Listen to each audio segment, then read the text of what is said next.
People के पेड़ के नीचे हम लक्ष्मी जी के साथ शनिवार के दिन आपसे मिलने के लिए आए हैं। शनिवार के दिन जो पीपल के वृक्ष के नीचे दिया लगाएगा उसके घर में कभी संपदा की कमी नहीं होगी। सारे दिन पीपल के वृक्ष के नीचे हमारा निवास होगा। आज भी नियम है, जिसको शनि लग जाता है एक काजल की डिब्बी ले लो और काजल की डिब्बी को 21 बार उतार कर उसको एकांत में जाकर जंगल आदि में एकांत में किसी पेड़ के नीचे इतना सा खड्डा खोद कर उसमें काजल की डिब्बी को डाल दो और मिट्टी से पूर दो, उस व्यक्ति का शनि समाप्त हो जाता है। काशी विश्वनाथ का नाम लेकर काजल की डिब्बी को 21 बार उतार कर अगर काशी विश्वनाथ का नाम लेकर शनि वाले व्यक्ति को अगर पेड़ के नीचे दबा दे, शनि समाप्त। शनि उसको शनिवार के दिन जो पीपल के वृक्ष में सरसों के तेल का दीप लगाता है उसको शनि कभी परेशान नहीं करता। एक बात हमेशा ध्यान रखिएगा, मान लो अगर कोई भारी रोग ऐसा शनि महाराज के कारण हो गया हो, अच्छे काम करते करते उल्टे हो रहे हैं, होते हैं किसी किसी के साथ में, विपरीत परिस्थितियां आ जाती है, अच्छा करने जाओ बुरा हो जाता है, अच्छा कर्म करने जाओ बुरा हो जाता है। तो पीपल के वृक्ष की जो छाल होती है, छाल देखिए, पीपल के वृक्ष में जो छाल लगी होती है उस छाल को घिसकर चंदन बनाकर भगवान शंकर का स्नान कराकर अभिषेक कराकर पूजन कराने के बाद हमें पिपलेश्वर महादेव का नाम लेकर, कौन से महादेव? पिपलेश्वर महादेव का नाम लेकर वो जो घिसी हुई छाल होती है उस छाल का तिलक भगवान शंकर को लगा लो और उसी का थोड़ा सा भाग अपने कंठ पर मस्तक पर लगाना प्रारंभ कर दो।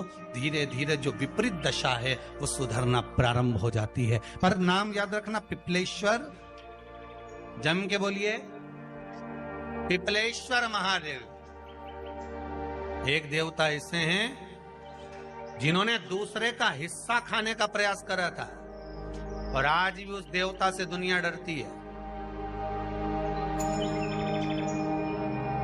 और उन्होंने दूसरे का हिस्सा खाने का प्रयास करा था तो शंकर भगवान ने उसको भी नहीं छोड़ा।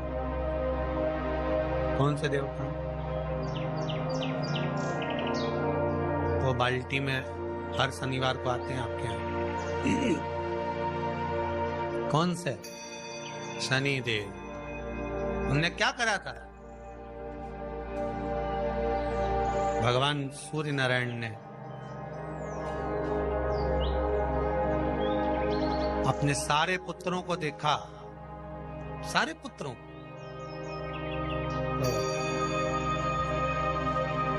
सारे पुत्रों को देखकर आज मेरे सूर्य नारायण भगवान बड़े सुखी, बड़े प्रसन्न।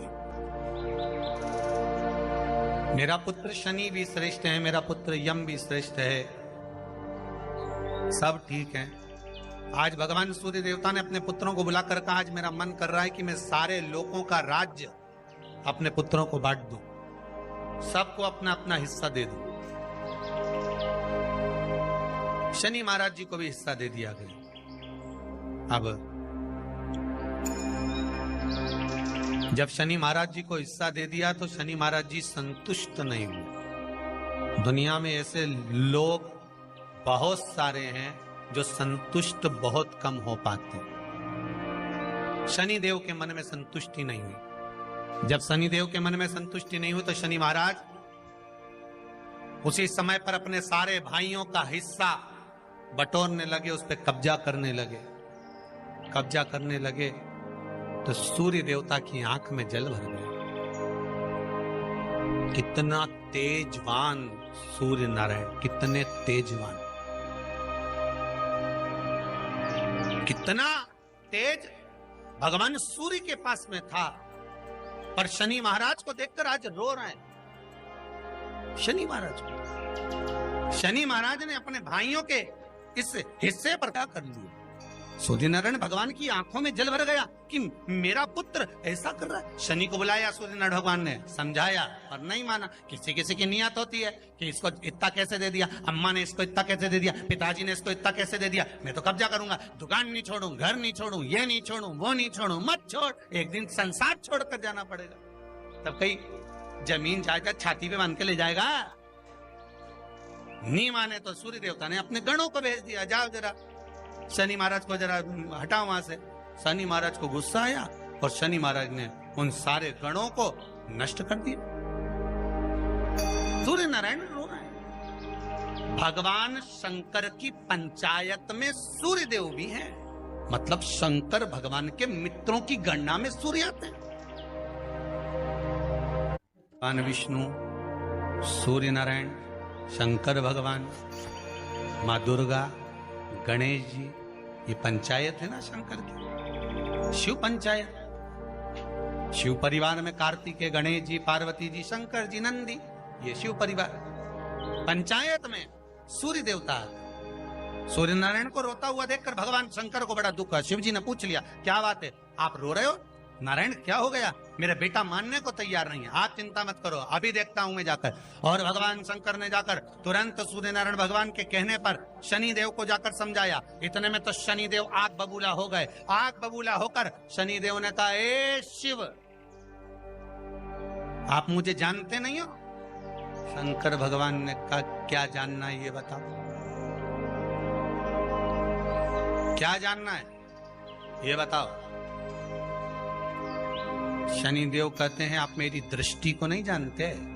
शंकर भगवान ने कहा, तू भी नहीं जानता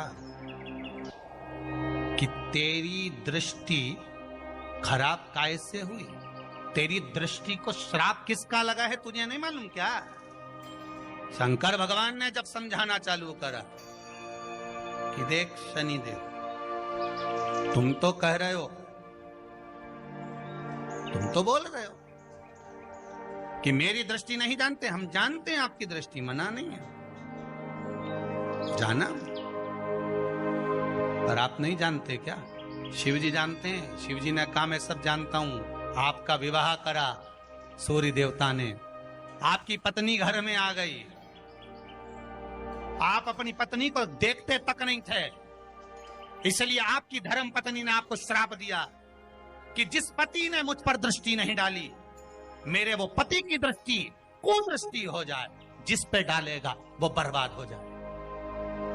शनि महाराज ने कहा, आप मेरी पत्नी की याद मत दिलाओ। शंकर भगवान बोले, ए शनि, फिर समझा रहा हूं, हिस्सा छोड़ेगा कि नहीं छोड़ेगा? शनि बोले, नहीं छोड़ूंगा। शंकर भगवान ने उठाया, पीपल के पेड़ के नीचे ले गए और पीपल के पेड़ के नीचे शनि महाराज को उल्टा लटका दिया। 19 साल तक शनि महाराज को पीपल के पेड़ के नीचे शंकर जी ने लटका के रखा। अब बोल, 19 वर्ष तक शनि महाराज पीपल के वृक्ष में, पीपल की जड़ पर बंधे रहे, बोले ही नहीं, सिर्फ टंगे रहे।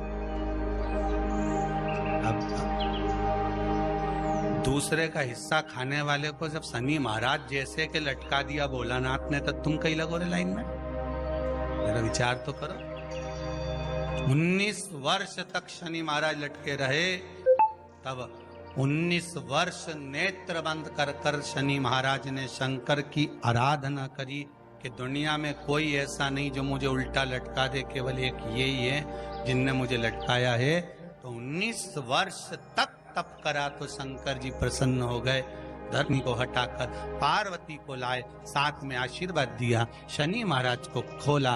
वर मांगो, तुम्हें क्या चाहिए, मांगो तुम्हें क्या चाहिए।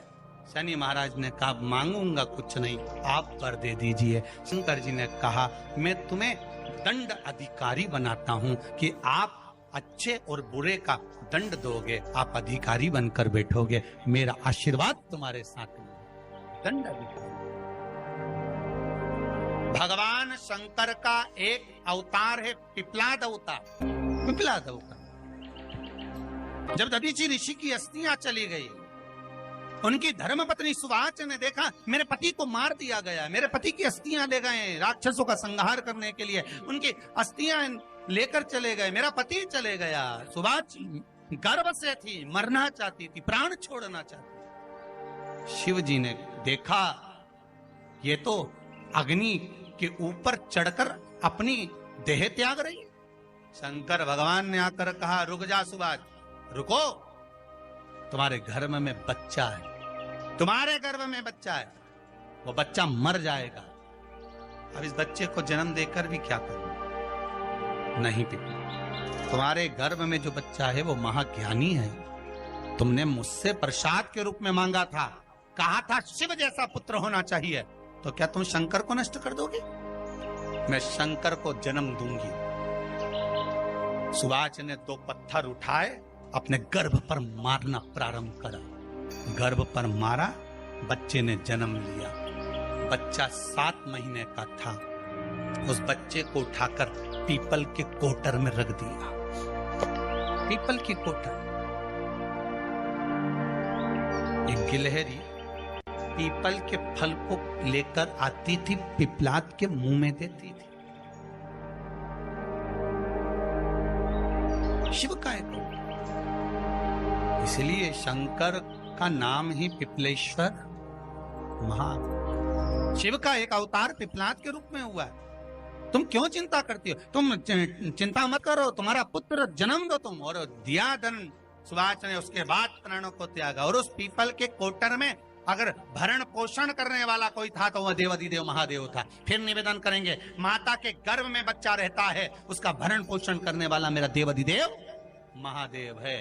अगर जन्म उसने दिया है तो मृत्यु भी वो देगा। अगर तुमको कुछ ज्ञान दिया है तो अच्छी जगह पर भी वही पहुंचाएगा। आप जो अभिलाषा लेकर आते हैं, बच्चे कहते हैं हमारी नौकरी नहीं है, सर्विस नहीं है, हम इस कॉलेज में पढ़ना चाहते हैं, हम इस जगह जाना चाहते हैं, हम इस पद पर जाना चाहते हैं, बस इतना याद रखना, तुम्हारा भाग्य बुरा नहीं होता। कभी भी याद रखना, संसार में जिसको भगवान ने जन्म दिया उसकी किस्मत कभी बेकार नहीं हो सकती। अगर भगवान तुम्हारी किस्मत बेकार होती तो जानवर बनाकर पैदा करता, इंसान बनाकर नहीं। किस्मत अच्छी थी इसलिए इंसान बनकर पैदा, जानवर बनाकर पैदा नहीं करा। अगर तुम्हारी किस्मत अच्छी थी इसलिए मनुष्य बनकर पैदा हुए हो, इंसान बनकर पैदा हुए हो, मानव बनकर पैदा हुए हो। भगवान को दोष मत देना कि भगवान ने किस्मत बेकार दी है। भगवान ने किस्मत अच्छी बनाई है इसलिए तुझे मृत्यु लोक में जन्म दिया। भगवान ने भाग्य अच्छा बनाया इसलिए तुझे शिव महापुराण की कथा सुनने का मौका दिया। नहीं तो भाग्य में नहीं होती तो कहां से मिल जाती? किस्मत अच्छी है तो भगवान नौकरी भी लगाएगा, धंधा भी करवाएगा, सर्विस भी कराएगा, विवाह भी करेगा, शादी भी करेगा, मकान भी बनाएगा, जायदाद भी देगा, संतान भी देगा। उसने दिया है पेट तो भरेगा वही। हम काय को अपने माथे पर ले? मैंने इतनी पढ़ाई कर ली, मैं इंजीनियर हो गया, मैं ये बन गया, मैंने तो ये कर लिया, उसके बाद भी मैं घर में बैठा हूं, मेरा छोरा घर में बैठा, इतना पढ़ने के बाद बैठा। जन्म उसने दिया है, भाग्य उसका है, किस्मत उसकी है। तो कहो उसको कि शंकर का भजन कर, मंथन करे, मक्खन निकलेगा और घी भी जरूर बने। हारना मती। जब तेरे 3.5 करोड़ बन, गिनती मत करना, गिनती वो करेगा। तू तो भज, तू कुबेरेश्वर का स्मरण कर, तू महाकाल का स्मरण कर, तू काशी विश्वनाथ का स्मरण कर, तू महाकाल राजा का स्मरण करके तो देख। शिव का भजन कर, 1 लोटा पानी ले जाकर रोज चढ़ा शंकर जी के मंदिर में जा। शिव से भजन करने में क्या देरी? नहीं जा सकता शिव मंदिर में जाने में? बच्चों को अगर शर्म आती हो तो बेलपत्री के पेड़ के नीचे पानी चढ़ाया, वो भी नहीं कर सकता तो पीपल के पेड़ के नीचे चढ़ाया, वो भी नहीं कर सकता तो आंवले के पेड़ के नीचे चढ़ाया। पर कहीं जुड़ तो सरी, एक बार साध तो सरी, पकड़ने का प्रयास तो करो परमात्मा। शनिवार का दिन है जिस दिन अपन इस दरिद्रता से मिलने के लिए पीपल के पेड़ के नीचे आए हैं। हिंदू धर्म में ये दिन पीपल के वृक्ष के लिए पूजनीय होगा। जो भी शनिवार के दिन पीपल के वृक्ष की पूजन करेगा, दूध चढ़ाएगा या मिष्ठान का भोग लगाएगा, लक्ष्मी और नारायण उसके घर में प्रवेश कर जाएगा। लक्ष्मी और नारायण उसके घर में प्रवेश करेगा, इसलिए नियम बनाया। कौन से दिन का? शनिवार। लक्ष्मी जी बोली, नारायण आपने तो 1 दिन का वार लिख दिया। शंकर जी ने 7 वार बनाए हैं, रविवार, सोमवार, मंगल, बुध, गुरु, शुक्र और शनि। ये शिव जी ने बनाया। अब 1 दिन आपने अपना बना लिया, बाकी के दिन अगर कोई इस पीपल के वृक्ष के नीचे आएगा और यहां तो दरिद्रता बैठी है तो उसका क्या होगा? भगवान नारायण बोले, सुन दरिद्रता, तेरे से एक विनती है, अगर कोई भी मनुष्य इस पीपल के पेड़ के नीचे अगर 7 दिन में आता है और उसके हाथ में अगर कोई सामग्री होती है तो तू उसके घर में प्रवेश नहीं करेगी। नियम है पीपल के वृक्ष का, या तो पानी का लोटा लेकर जाओ, कुंकू का चोपड़ा लेकर जाओ, शक्कर लेकर जाओ, या पेड़ के नीचे चींटी को डालने के लिए आटा ले जाओ, पर खाली हाथ पीपल के वृक्ष के नीचे कभी मत जाओ, कभी नहीं जाओ। खाली हाथ जाओगे तो दरिद्रता तुम्हारे घर में प्रवेश करेगी। दरिद्रता उठकर खड़ी होकर बोली, नारायण तुमने अपनी मनमानी करी है, एक दिन मुझे भी मेरा चाहिए। भगवान ने कहा बोल कौन सा दिन चाहिए। दरिद्रता कहती है रविवार के दिन इस पीपल के वृक्ष के नीचे मैं दिन भर नृत्य करूं, इसमें रहूं, और जो यहां आए रविवार को मैं उसके घर में प्रवेश करूं। भगवान ने कहा ठीक है। दरिद्रता रविवार का दिन एक ऐसा दिन रहेगा जिस दिन तू इस पीपल के वृक्ष के नीचे नृत्य करेगी और जो आएगा इस पीपल के वृक्ष के नीचे तो उसके साथ प्रवेश करेगी। मैंने तुझे वर दिया। इसलिए हमारे यहाँ केवल पीपल का वृक्ष अगर दीवार में भी लग जाता है ना, किसी की फैक्ट्री की दीवार में, किसी के घर की दीवार में पीपल का वृक्ष अगर लग जाता है, पीपल का पौधा लग जाता है, उसको कितना भी तोड़ लो वो वापस लग जाएगा। फिर तोड़ोगे फिर लग जाएगा। अगर पीपल के पौधे को तोड़ना है तो केवल रविवार का दिन एक नींबू, एक मिर्ची और बमूल का कांटा, ये 3 चीजें रखने के बाद में आधे घंटे बाद रविवार के दिन पीपल के पेड़ को उखाड़ कर फेंक दो। दूसरी बार कभी पीपल दीवार में लगता ही नहीं है, कभी नहीं लग सकता। केवल एक रविवार का, केवल एक संडे, इतवार का। घर में दीवारों पर अगर पीपल लग भी गया है, इसलिए पीपल के वृक्ष को उखाड़ने का, अगर घर में पीपल लगा हुआ है या पीपल का पौधा हमारे घर में लग गया, उसको उतारना, निकालना, लगाना, तो पीपल के वृक्ष को अगर निकाला जाता है तो रविवार के दिन, और अगर पीपल के वृक्ष को कहीं लगाया जाता है तो सोमवार के दिन या मंगलवार के दिन, बुधवार के दिन, इन दिनों में लगा सकते पीपल के वृक्ष कहीं लगाना। शनिवार का दिन एक ऐसा दिन होता है जिस दिन पीपल के वृक्ष को कहीं जाकर लगाया नहीं जाता, क्योंकि शनिवार के दिन पीपल के वृक्ष के नीचे लक्ष्मी रहती है। हम अपने हाथों से अगर पीपल का वृक्ष किसी दूसरी जगह पर शनिवार को रोपित करते हैं तो हमारे घर की लक्ष्मी अपने घर से छिन्न होकर चली जाती है। इसलिए शनिवार के दिन पीपल लगाया नहीं जाता, किसी के घर जाकर उसको वापस पलटा नहीं जाता। लग गया उसको डाल। प्रभु मेरी धर्म पत्नी को कहाँ रखूं आप बताओ। वो तो जहां यज्ञ होता है, अनुष्ठान होता है, दान होता है, पुण्य होता है, सत्कर्म होता है, वहां जाने को तैयार नहीं। अब करूं क्या। भगवान ने बोला एक काम करो। दुर्वासा जी बोले जिसके यहां रात्रि में बर्तन झूठे पड़े रहते हो उसके घर में इस दरिद्रता को लेकर तुम प्रवेश कर जाना। जिसके यहां रात्रि में बर्तन झूठे पड़े हो वहां लेकर प्रवेश कर जाओ। दूसरी जगह दुर्वासा जी बोले जो स्त्री घर में दोपहर के समय पर सो रही हो उसके घर में इसको लेकर प्रवेश कर जाइए। जो स्त्री दोपहर के समय में घर पर सो रही हो इस दरिद्रता को लेकर प्रवेश कर जाइए। तीसरा जिसके यहां पर दरवाजे पर कांटे वाले पौधे लगे हों उस घर में इस दरिद्रता को लेकर प्रवेश कर जाइए। दरिद्रता कितनी सुंदर बात कही है। दाता और विधाता कौन कौन। दाता और विधाता लक्ष्मी और दरिद्रता के सगे भाई हैं। कौन कौन। दाता और विधाता। दाता को फिटकरी प्रिय है, विधाता को नमक प्रिय है। ये दोनों हमेशा लक्ष्मी को और दरिद्रता को दोनों को समझाते थे, दोनों में प्रेम बढ़ाते थे। आज भी हिंदू धर्म की रीति है। यहां तो ठीक है जिसके यहां पर भी अगर थोड़ी सी भी परेशानी होती है, थोड़ा सा क्लेश होता है, अशांति होती है, लक्ष्मी नहीं टिक रही हो, काम नहीं बन रहे हो, बहुत प्रयास करा जा रहा हो और हमारा कार्य नहीं होता, तो क्या करते हैं फिटकरी और नमक को पानी में डाल देते हैं और घर में पोछा लगा देते हैं। आप लोगों ने आजकल फेसबुक पे भी पढ़ा होगा, व्हाट्सएप पे भी पढ़ा होगा। तो क्यों लिखा उसमें? उसका कारण ही केवल होता है कि दाता और विधाता की प्रियता उसमें। माता ख्याति के जो 4 बच्चे हुए इसमें जो 2 लड़के हैं दाता और विधाता, उसकी प्रियता उसकी पूर्णता उस। अब दुर्वासा जी बोले अपनी धर्म पत्नी को वहां लेकर, जहां कांटेदार पौधे लगे हों वहां पर लेकर प्रवेश कर जाइए। कांटेदार पौधों में उस दरिद्रता का निवास हो गया। आए जब कष्ट, बहुत कष्ट का जीवन चल रहा हो, बहुत कष्ट की जिंदगी चल रही हो, ध्यान लगाना, अगर कष्ट का जीवन चल रहा हो, तकलीफ की जिंदगी चल रही हो,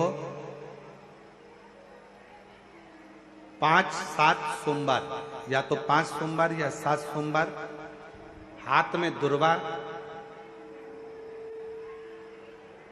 मान लो ये तुमने दुर्वा ले ली, हाथ में दुर्वा, एक बेलपत्र, और उसी हाथ में अपने घर का भरा हुआ 1 लोटा जल। पहले रखना है दुर्वा, फिर रखना है बेलपत्र, उसके बाद में हाथ में 1 लोटा जल, और दोनों हाथों का स्पर्श करते हुए जो अपना पूजन का कक्ष होता है घर के अंदर का, उस पूजन कक्ष की साक्षी में खड़े होकर अपने कुल देवता, पितृ देवता और अन्य देवताओं का स्मरण करते हुए, बाबा बहुत दुखी हूं, बहुत तकलीफ में हूं, बहुत कष्ट में हूं, मेरा परिवार आज दुख तकलीफ में है, मेरा परिवार आज कष्ट में है, दुख में है, कष्ट में है।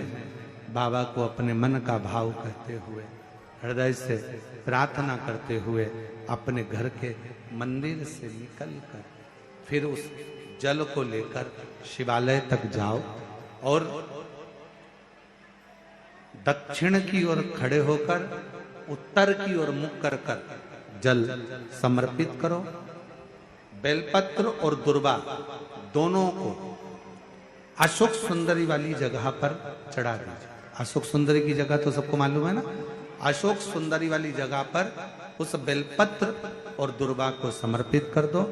चढ़ा हुआ थोड़ा सा जल लेकर आओ, घर के दरवाजे पर उसका छींटा दे दो, लेपन कर दो, और बाबा से 5 सोमवार नियम से आप दुर्वा, बेलपत्र और जल का प्रयोग अगर करोगे, 5 सोमवार पूर्ण होंगे, जो तुम्हारा दुख है वो समाप्त जरूर होगा। शिव करुणा जरूर, शिव कृपा जरूर।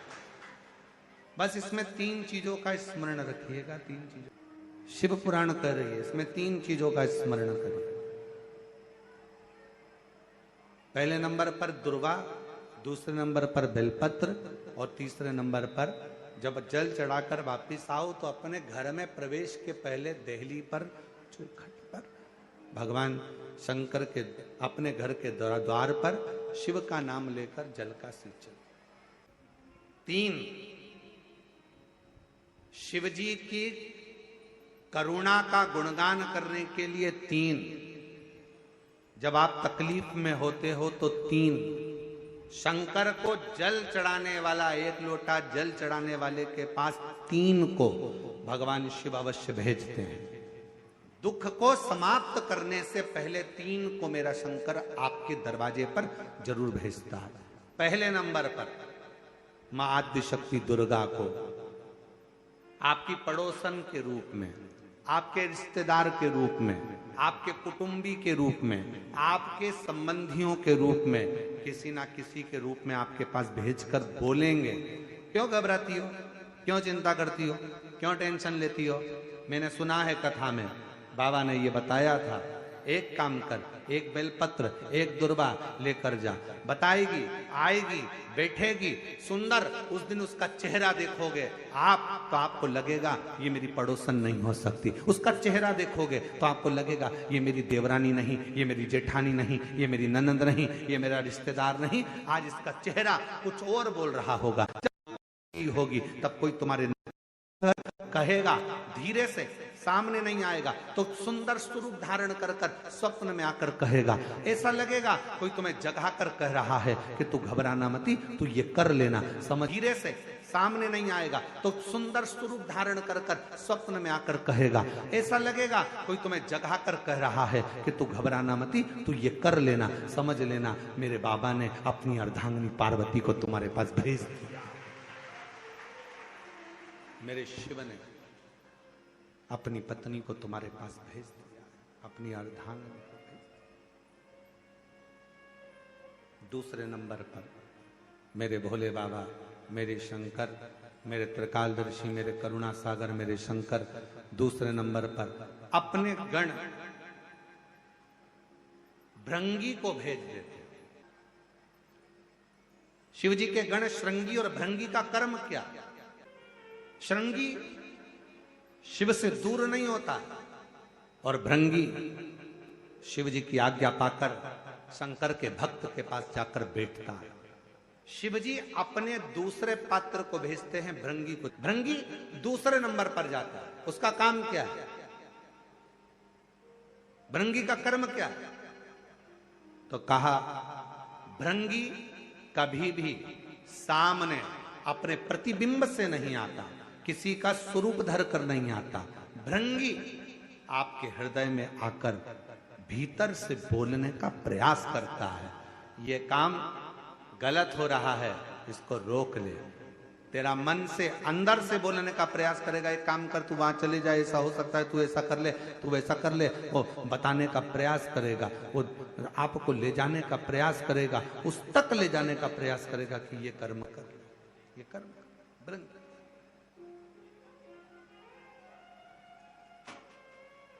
दूसरे नंबर पर भृंगी आपके मन की वाणी को शिव तक पहुंचाने का प्रयास करेगा। और तीसरे नंबर पर भगवान शंकर अपने भक्त का दुख हरने से पहले तीसरे नंबर पर भेज देते हैं अपने नंदीश्वर को, अपने नंदी गण को। मेरे शिव भेजते हैं। नंदी का काम क्या है? जैसे ही नंदी आता है, कोई व्यक्ति के रूप में, किसी रूप में, किसी फोन के रूप में, किसी कॉल के रूप में, किसी पत्र के रूप में, किसी मैसेज के रूप में, जब नंदी तुम्हारे घर में प्रवेश करता है तब वो तुम्हारे रास्ते को क्लीन कर देता है, रास्ते को साफ कर देता है, उसको मार्ग को प्रशस्त कर देता है। आप दिल से उससे कहो, जहां तार न जुड़े। कोई कई जगह कहे ना, अभी हमने कहा कि हमारे बच्चे कहे यहाँ पर सिग्नल मिल रहा है, कोई कहे वहां सिग्नल मिल रहा है। अगर सारी दुनिया से हार गए तो फिर एक जगह पर जाकर सिग्नल मिलाना। एक बार शिव महापुराण की कथा में पहुंचकर बाबा देवादिदेव महादेव से अपने मन की बात कहकर कभी योग बन जाए तो उस कथा में आसन बिछाकर जमीन पर अपना आसन डालकर ये नहीं सोचना कि मैं वीआईपी कितनी हूं, मुझे कहां बैठना चाहिए, कहां रहना चाहिए। एक बार उस पवित्र प्रांगण में जहां बाबा की कथा हो रही हो, जहां बाबा कुबेर भंडारी का आनंदमय कथा कर तत्व ग्रहण करने को मिल जाए, वहीं पर रात्रि विश्राम कर कर बाबा से अपने दिल की बात कहकर अपने मन की बात जरूर कहना। ये निश्चित है मेरे बाबा से तुम्हारा सिग्नल जरूर मिलेगा और शिव आपकी बात को स्वीकार जरूर, शिव सुनेगा। भगवान देवादिदेव महादेव को जल चढ़ाते हैं, उसके 5 अलग अलग तरीके हैं। बहुत सावधानी से सुनना कथा, आपकी और हमारी जिंदगी की सार्थकता को सिद्ध करने वाली कथा। आज पंजाब की इस पवित्र भूमि पर अगर यह प्रसंग निकला है तो इसको आप अगर सुनेंगे तो आपका जीवन सार्थक होगा। शिव जी को 5 तरह से जल चढ़ाने का तरीका है। जैसे पंचामृत होता है, दूध, दही, शहद, घी, शक्कर, ये सब पंचामृत के अंतर्गत आते हैं, उसी तरह शंकर जी को 5 तरह से जल चढ़ाने का क्रम वर्णित किया गया। अब उसको समझेंगे, बहुत सावधानी से समझिएगा। पहला, जल लेकर आए, सीधे डायरेक्ट शंकर भगवान के शिवलिंग पर चढ़ा दिया। ये प्रथम जल का चढ़ाने का तरीका। दूसरा, जहां से पानी बहकर जाता है, जहां से जल बहकर जा रहा है, उसके ठीक विपरीत जल उत्तर में जा रहा है, आप दक्षिण में खड़े होंगे और दक्षिण में खड़े होकर उत्तर की ओर मुख करेंगे और शिव जी को जल समर्पित करेंगे। ये रोग मुक्ति करने वाला है और हमारे रोग पर हमें विजय प्रदान करने वाला। ये जल चढ़ाने का तरीका। एक सीधे मंदिर में गए, लोटा भर कर जल उठाया, शिव जी को चढ़ा दिया। दूसरा जल, जहां से पानी बहता है, शिव जी का चढ़ा हुआ जल जहां से बहकर जाता है, उसके ठीक विपरीत में शिव जी का जल इधर जा रहा है तो तुम यहां खड़े हो, तुम यहां बैठो, यहां मत बैठना, यहां मत बैठना, इधर बैठो। अगर रोग का निवारण है तो यहां बैठकर। तीसरा, अशोक सुंदरी से जल चढ़ाते चढ़ाते शिवलिंग तक लेकर जाना और शंकर भगवान के शिवलिंग पर पूर्ण जल समर्पित करना। ये तीसरा तरीका, ये कार्य की सिद्धता के लिए। हम जब किसी से आस न लगाकर परमात्मा से विनती करते हैं तो वो विनती करने का तरीका। तीसरा। चौथा, शिव जी पे चढ़ा हुआ जल 5 जगह पर समर्पित करना। गणेश जी, कार्तिकेय, अशोक सुंदरी, शिवलिंग और जलाधारी। ये चौथा क्रम है। जब जिस नारी का, जैसे मेरा नाम मोनिका है, मेरे पति का नाम संजय सिंह है, मैं दिल्ली स्वरूप नगर के निवासी हूं, मेरा फोन नंबर ये है। कहीं बैठी हैं? मैं बाबू को लाए हैं क्या? नहीं लाए? ठीक है, मैं प्रणाम करने के लिए लाई हूं। गुरुदेव, बाबा बाबा है, बैठी है बहन। शिव तत्व है। एक जल चढ़ाने का तरीका, शिव जी को हम जो जल चढ़ाते हैं उसका एक तरीका भी हमारी जिंदगी में अगर हमने उसको स्मरण में रख लिया तो हमारे कार्य की सिद्धता को सिद्ध कर देता, हमें सफलता की ओर लेकर चले जाता है। सीधे जल चढ़ाना, दक्षिण में बैठकर उत्तर की ओर मुख कर कर जल चढ़ाना, अशोक सुंदरी से लेकर शिवलिंग तक जल चढ़ाना, 5 स्थान पर गणेश, कार्तिकेय, अशोक सुंदरी, जलाधारी, शिवलिंग पर जल चढ़ाना 5 स्थान पर। ये चौथे नंबर का। और 5वां जल समर्पित करना।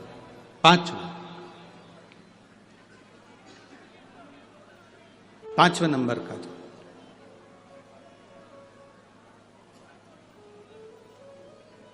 शिव जी को 5म नंबर का जो जल आता है, जो जलाधारी है, ऊपर जिसमें पानी भरा रहता है और नीचे एक एक बूंद टपकता रहता, जलाधारी में जल समर्पित कर कर उसी जल को बचाकर अशोक सुंदरी वाली जगह पर थोड़ा सा चढ़ाकर उसी में से जल शिवलिंग पर जब हम समर्पित करते हैं तो हम जिस कार्य के लिए जा रहे हैं वो कार्य सफल